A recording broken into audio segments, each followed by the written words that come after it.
ফল আর ফল ওই বাড়িতে দেখেন ফলন খুব ভালো। আজকে বিক্রি করবেন বলে তুলছেন সবই? হ্যাঁ, সবে আজকে বিক্রি করবো। প্রতিদিন তুলি, প্রতিদিনই গাড়ি আমাদের এই করে করে তো গাড়ি প্রত্যেক দিন যায় বাজারে। আমাদের মাল বেচা কেনার সমস্যা না, মাল বেচা কেনার সমস্যা না, আমরা প্রতিদিন মাল বিক্রয় করতে পারি। আমাদের এই বাজারেও নিয়ে যেতে হয় না, ওই গাড়িতে দেবো, গাড়িতে নিয়ে চলে যাবে। আজকে কতটুকু তুলবেন এক্ষেত্রে করলা? এখন আজকে তো সব তুলি পারা যাবে না, এই 6 বেড তুলবো। 6 বেড তুলি মনে করো 3 মন হতে পারে, 3 মন আবার হতে পারে। আপনার এখানে কয় বেড আছে? এখানে আছে 14 বেড। এই 14 বেডে আপনার কয় শতক জমি আছে? এই 14 বেডে আমার জমি আছে 16 কাঠা, তো 24 শতক। ইতিমধ্যে কয়বার বিক্রি করেছেন এখান থেকে? এখান থেকে বিক্রি হয়েছে 2 বার বিক্রি হয়েছে। এই যে ভাই 3 বার হবে। মানে আপনি শুরু করলেন কি? হ্যাঁ, শুরু করলাম। আচ্ছা কাকা, আপনার এই করলা কোন জাতের এগুলো? এটা হলো গোলরি। গোলরি আছে, এসা আছে, আর দুর্বল আছে। 2 রকম 3 রকম চাষ 3 রকম করেছেন? জাত আছে। আচ্ছা, আপনি 3 রকম একসাথে চাষ করছেন কি জন্য? এখন কোন দিকে ফলন এটি দেখার জন্য, যে কোন জাতের ফলনটা বেশি ভালো হয়। আচ্ছা, যেটা ভালো হবে সেটা আপনি সামনে বছর আবার চাষ হ্যাঁ, করবেন। আবার চাষ করবো। যাই হোক, এর ভিতরে কোনটা বেশি ফলন হচ্ছে? গোলরি সব থেকে বেশি ভালো, আর এই দুর্বারটা ওটা একটু মোটা, ওটা একটু পাতলা ধরে, কিন্তু ওটা জাত ভালো, ওটা জাত ভালো, কিন্তু এই সময় জন্য গোলরি সব থেকে বেশি ভালো। অনেকে মাটিতে চাষ করে করলা, আর আপনি মাচার উপর করছেন কি জন্য? মাচার উপরে করলে কি হয়, ফলটা সুন্দর থাকে, এর চাহিদা হয় বেশি, বাজারে নিয়ে গেলে ধরে বেশি, মানে খরিদ্দার আকর্ষণ করে। আপনি কয়টি চাষ দিয়ে এখানে এই করলার বীজ রোপণ করছিলেন? এই 3টি চাষ দিয়ে রোপণ করছি। এখন এই গাছে তো ফুল ফল পর্যাপ্ত আছে, ফলও আছে, তাই না? এখন কি কি পরিচর্যা করছেন এখানে? দেখা যাচ্ছে সাদা মাছি লাগলে এইসব যে ওষুধ দেওয়ার দরকার সেইটি দিই, যখন যেটা সার প্রয়োজন সেইভাবে ব্যবহার করি যায়। স্বাভাবিক চাষের মতো সব কিছু করতে হয়। হ্যাঁ। আপনারা কত বছর এই চাষটি করছেন? আমরা এই সর্বপ্রথমে এই জাতের চাষ এই বছরই একজনই দেখা দেখি এই চাষ করতেছি। তো এখন বাজারে প্রতি কেজি কেমন মূল্য বিক্রি হচ্ছে? 45 থেকে 50 টাকা দিচ্ছে। পাইকারি নাই খুচরা? পাইকারি। সামনে বছর আবার চাষ করবেন তো নাকি? আশা আছে তো, প্রতি বছরই আমরা তরকারি চাষে থাকি, তরকারি পরিবর্তন থাকি, চাষ তো করবোই, এরপরে আবার করবো। আচ্ছা, এখানে চাষ করতে এসে ক্ষতিকর কোনো দিক হয়েছে কিনা আপনাদের? গাছ এই যে 2টা কুচুরি মেরিছে, সাদা মাছ লাগলি ওই কুচুরিটা আসে। ও, তা সাদা মাছের জন্য ওই কুচুরিটা আসে, তাই এখানে প্রতিরোধমূলক কিছু ব্যবহার করছেন তো? অবশ্যই। হ্যাঁ। তো উপকার হচ্ছে? হ্যাঁ, আমি ব্যবহার করার পরে আবার কুচুরি ছেড়ে দিয়েছে।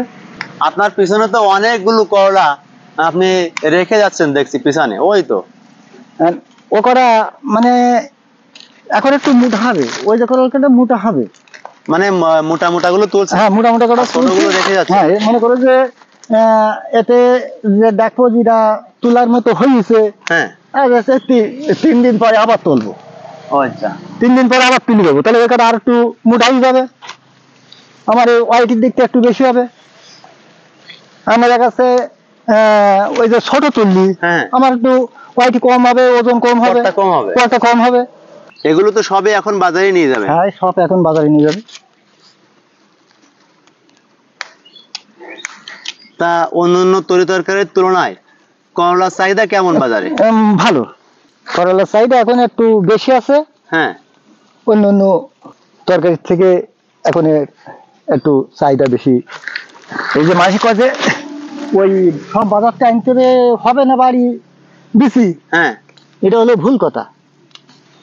আমরা ট্রাই করেছি, গতবার এই যে লোক চাষ করিল সে লোক হলে ও বাড়ির বেশি হয় না, আর আমি এই ট্রাই করার জন্য কিছু বীজ সংগ্রহ করিলাম।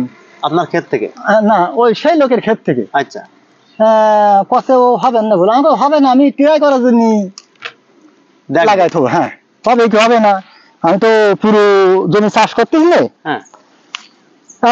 আল্লাহর কি রহমত সিরা দিয়েছি, সব ফল এসে গেছে, একই রকম বোঝা যাচ্ছে।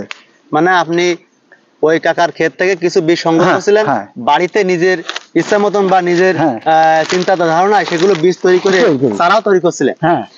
আর বাজার থেকেও কিছু বীজ সংগ্রহ করছিলেন। হ্যাঁ, বাজার থেকে বীজ সংগ্রহ করেছি। আচ্ছা, দুই রকমই তো আপনি চাষ করছেন। হ্যাঁ, দুই রকম, বাড়ির বীজ এবং বাজারে বীজ। তা ফলন কোনটার পার্থক্য হয়েছে? পার্থক্য বোঝা আসছে না। ওরা একটু পাশে দিলাম, তাতেও জালি এসে গেছে, তাই একই গরম, কোনো সমস্যা নাই, কোনো সমস্যা না। তাহলে আমরা এই যে খেতে যে করলাগুলো ঝলছে এখান থেকেও বীজ রাখতে পারবো? হ্যাঁ, রাখতে পারবো, এখান থেকেও রাখতে পারবো, কোনো সমস্যা নেই। তা আপনি বীজ রাখছেন কিনা? এই হ্যাঁ, এর ভিতরে অনেকটাই তুলতে তুলতে এড়াই যাবে, তা বীজ হয়ে যাবে, সেইগুলো আবার সামনের বছর রোপণ করবেন? রোপণ করবো। এখন এটা মনে করে একটা বীজের মূল্য 5 টাকা, তা আমার একটা উচিত মনে করে 20 25 10টা 15টা বীজ হবে, তাহলে আমার এই বীজ না কিনে আমি এই খেতে যদি তৈরি করতে পারি, তাহলে আমার এই ওই খরচটা বেশি গেল। আমার এই জমিতে 5,000 টাকার বীজ রোপণ করেছে, তাহলে আমার 5,000 টাকা সাশ্রয় থাকবে। তরমুজের বীজও বাড়ি তৈরি করিলাম। তরমুজ চাষও করেন আপনারা? হ্যাঁ, তরমুজ চাষও করি। তো ওরকম তরমুজ চাষও আল্লাহর রহমতে বাড়ি বাজার থেকে কিনে আনলাম, বলে বাড়ি রাখলেই সব ভাইরাস হয়ে যাবে। এখন বাড়ি বাজার থেকে আনলাম, সে বীজ মনে করো এক লাইনে, কোনো লাইনে 5টা, কোনো লাইনে 2টো, কোনো লাইনে 10টা, এরকম লেগেছে।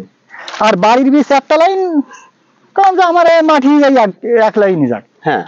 এখন সেই ভেবে 3 ভাগের 2 ভাগ গাছ ভালো ছিল বাড়ির বীজে, মান একই, কম বেশ হয়নি। আচ্ছা, তাহলে এই জায়গায় বুঝতে হবে যে বাড়ি তৈরি করলেও সমস্যা না হবে। তা মানুষ হয় কিনতে যায়, কিনতে বাজারের উপর নির্ভরশীল। হ্যাঁ, নির্ভরশীল, বাজারের বীজের উপর আমরা সবাই নির্ভরশীল। কারণ আমি বীজ আমি বাড়ি তৈরি করার জন্য চেষ্টা করি।